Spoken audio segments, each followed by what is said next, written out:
Today we're going to talk about temperature. And temperature is something that we're all familiar with, but we're used to hearing it in Fahrenheit. So when they report the weather on TV, if they say it's going to be 80 degrees, they're talking about 80 degrees Fahrenheit. And we know that you should wear shorts and a t-shirt because it's going to be warm that day.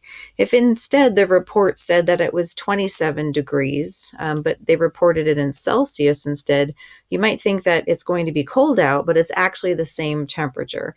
80 degrees Fahrenheit is the same thing as 27 degrees Celsius. We're just not familiar with Celsius, but it is how scientists report temperature. And we also use something in science called Kelvin, but that's not something that's we're going to talk about in 8th grade science. You'll get that in 10th grade chemistry. So how do Celsius and Fahrenheit compare? Well, again, Celsius is based on tens. So what they did was they said that water freezes at 0. It's arbitrary. They said water freezes and we're going to make that 0 degrees. And then they had water boil and they made that 100 degrees Celsius. And then, it just got divided up into, 100 increments between water freezing and water boiling. So in Fahrenheit, what we're used to is the water freezes at 32 degrees C and it boils at 212. You can have temperatures below freezing, and the coldest temperature there is, where you can't get any colder than that, is called absolute zero. Absolute zero is where there is absolutely no energy left in a substance at all. And the temperature is negative 273 degrees Celsius. Technically, it's negative 273.15, but close enough. And then on the Fahrenheit side, the coldest that anything can be is negative 459 degrees. They're the same temperature. Again, they're just using two different scales. For science class, we're going to use Celsius. So we talked in the last experiment that you did about thermometers a little bit, where you made one. And so we use a thermometer to measure temperature, and they have a liquid in it that expands and contracts. Years ago, inside the thermometer, it used to be mercury, but mercury is toxic and causes health issues. So the ones that our classroom have instead have colored alcohol in them. It's been colored red.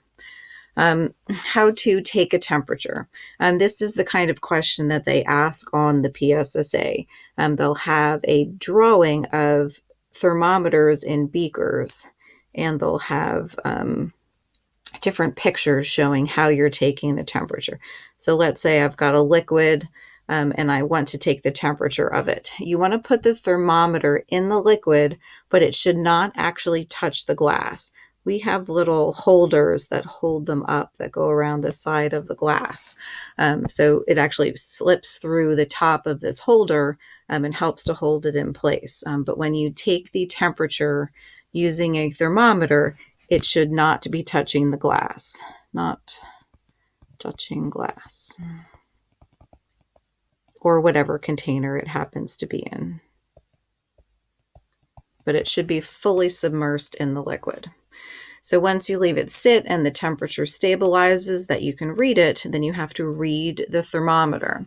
And this is very similar to what we did with the graduated cylinder. So for the ones that I have here today, they're all just by ones. If I go from 70 to 80 and there's, 10 markings in between, they're each worth 1.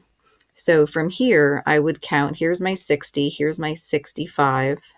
So here's my 66, 67, 68. So this would be 68 degrees, and we'll say Celsius. On the second one, we are going from 0 to negative 5. So I have to count from 0, counting down or counting backwards. So here is my negative 1. Here's my negative 2.